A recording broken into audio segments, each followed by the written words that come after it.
28 की उम्र में आरसीबी का मालिक, पहले क्रिकेटर, अब खरीद ली टीम। कीमत इतनी कि सब हैरान, टूट गए सारे रिकॉर्ड्स। आईपीएल 2026 से ठीक पहले फिर से रॉयल चैलेंजर्स बेंगलोर की चर्चा सबसे ज्यादा होने लगी है। इस बार आईपीएल जीतने के चलते या फिर किंग कोहली के चलते नहीं, बल्कि कुछ कारण कुछ और है। आरसीबी को इस बार आदित्य बिरला ग्रुप के नेतृत्व वाले कंसोर्टियम ने खरीद लिया है। इसलिए सबसे खास बात इसमें यह है कि इसकी कीमत सबको हैरान कर दिया है। सबसे पहले नमस्कार स्वीकार कीजिए मेरा नाम आयुष राज द्विवेदी है और आप देखना शुरू कर चुके हैं प्राइम न्यूज का डिजिटल प्लेटफॉर्म। जी हां, सही समझा आपने। रॉयल चैलेंजर्स बेंगलोर का रिकॉर्ड कोई आम रिकॉर्ड नहीं है। इस बार टीम की कुल कीमत नॉर्थ ईस्ट के कई राज्यों के बजट से भी अधिक है। यह आईपीएल इतिहास की सबसे महंगी फ्रेंचाइजी डील बन चुकी है। रॉयल चैलेंजर्स बेंगलोर की कीमत तकरीबन 16,500 करोड़ है। गौर फरमाइएगा कीमत पर। आरसीबी के कंसोर्टियम में शामिल जो ग्रुप्स हैं उसमें Aditya Birla group, times of India group, Beckmann stone investment group और बोल्ट्स वेंचर्स शामिल हैं। यूनाइटेड स्पिरिट्स लिमिटेड ने इस नॉन कोर एजेंट को बेचने का फैसला किया है। लेकिन सबसे दिलचस्प बात यह है कि जब फ्रेंचाइजी मैनेजमेंट की बात आई तो आरसीबी का नया चेयरमैन किसे बनाया जाए, इसकी चर्चा तेज हो गई। इसी क्रम में जिसका नाम सामने आया वो महज 28 साल की उम्र का है। नाम आर्यमान विक्रम बिरला। जी हां, सही सुना आपने, कुमार मंगलम बिरला के 28 साल के बेटे। लेकिन आर्यमान कोई आम बिजनेसमैन नहीं है। उनका ताल्लुकात एक खिलाड़ी के तौर पर भी रहा है। वो राजस्थान रॉयल्स के पूर्व खिलाड़ी रह चुके हैं। आईपीएल 2018 मेगा ऑक्शन में उन्हें राजस्थान रॉयल्स ने खरीदा था। बेस प्राइस थी 30 लाख रुपए। तब ये किसी को मालूम भी नहीं था कि ये खिलाड़ी आने वाले वक्त में आरसीबी जैसी बड़ी फ्रेंचाइजी का मालिक बन जाएगा। वो 2 सीजन आरआर के साथ रहे, लेकिन कभी मैदान पर उतरने का उन्हें मौका नहीं मिला। साल 2020 से पहले उन्हें रिलीज कर दिया गया, लेकिन आरआर पूर्व खिलाड़ियों का टैग आज भी उनके साथ जुड़ा हुआ है। आर्यमान ने मध्य प्रदेश का प्रतिनिधित्व भी किया। रजत पाटीदार और वेंकटेश अय्यर जैसे खिलाड़ियों के साथ भी खेला है उन्होंने। लेकिन 2019 में सिर्फ 21 और 22 साल की उम्र में उन्हें मानसिक स्वास्थ्य के कारण प्रतिस्पर्धा क्रिकेट से छोड़ना पड़ा। उन्होंने कहा था, दबाव मुझे अंदर तक तोड़ रहा है। फिर कभी क्रिकेट में वापसी नहीं की और आज ठीक 28 साल की उम्र में वो आरसीबी जैसे ब्रांड के चेयरमैन बन चुके हैं। आरसीबी के नए मालिक मिलने के बाद विजय माल्या ने एक्स पर विक्ट्री लैप लिखते हुए लिखा कि 2008 में जब मैंने 450 करोड़ में ये टीम खरीदी थी तो लोग इसे पागलपन और वैनिटी प्रोजेक्ट कहते थे। आज मेरा 450 करोड़ का निवेश 37 गुना बढ़ गया है, यानी कुल 16,500 करोड़ की आरसीबी हो गई है। माल्या ने नए मालिक को बधाई भी दी और कहा कि आरसीबी हमारे डीएनए का हिस्सा हमेशा बना रहेगा। आपको आरसीबी के बारे में बताते हैं। आरसीबी उन 8 टीमों में से एक है जो साल 2008 में आईपीएल की शुरुआत से ही इस लीग का हिस्सा रही है।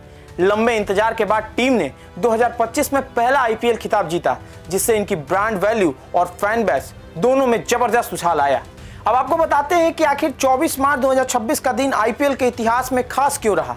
एक तरफ आरसीबी $1.78 बिलियन में बिकी तो दूसरी तरफ सबसे महंगी टीम ने भी सबको चौंका दिया। राजस्थान की कीमत रही $1.63 मिलियन, यानी तकरीबन 15,290 करोड़ रुपए लगाई गई। यह कीमत तकरीबन उसकी पहली कीमत से 24 गुना ज्यादा था। गौर फरमाइएगा। अमेरिका के कार्ल सोमानी कंसोर्टियम ने इसकी 100% हिस्सेदारी अपने नाम कर ली है।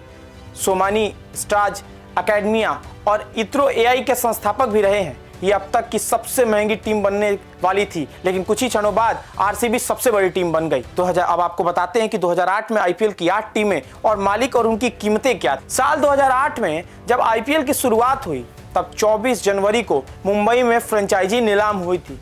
हर टीम की बेस प्राइस लगभग 50 मिलियन अमेरिकी डॉलर रखी गई थी। लेकिन ये आईपीएल है जनाब। बोली इतनी जोरदार रही कि कुल 8 टीमों के लिए लगभग 723.59 मिलियन डॉलर, यानी तकरीबन 2,900 करोड़ रुपए की राशि आई।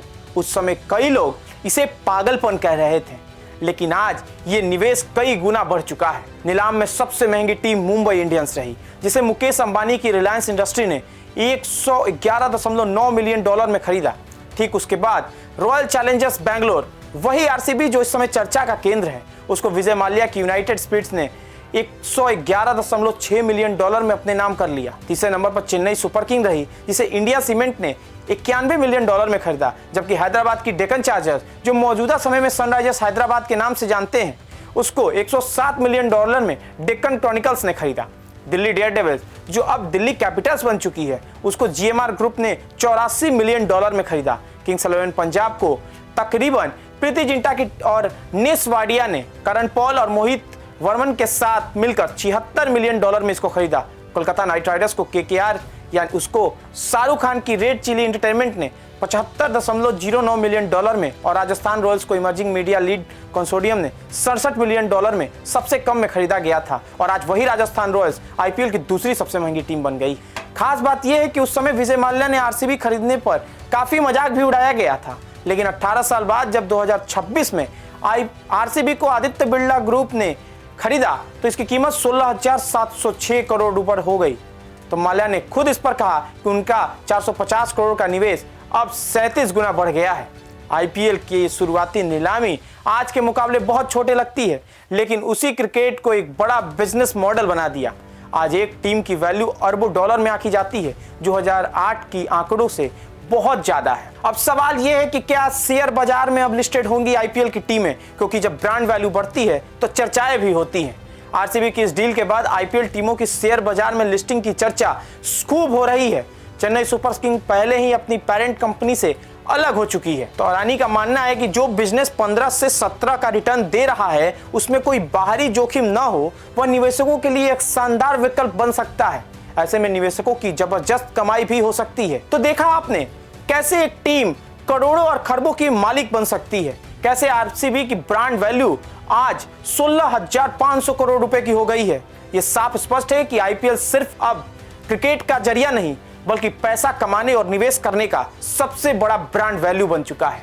तो ऐसी ही तमाम बड़ी खबरों के लिए आप बने रहिए प्राइम न्यूज के डिजिटल प्लेटफॉर्म के साथ।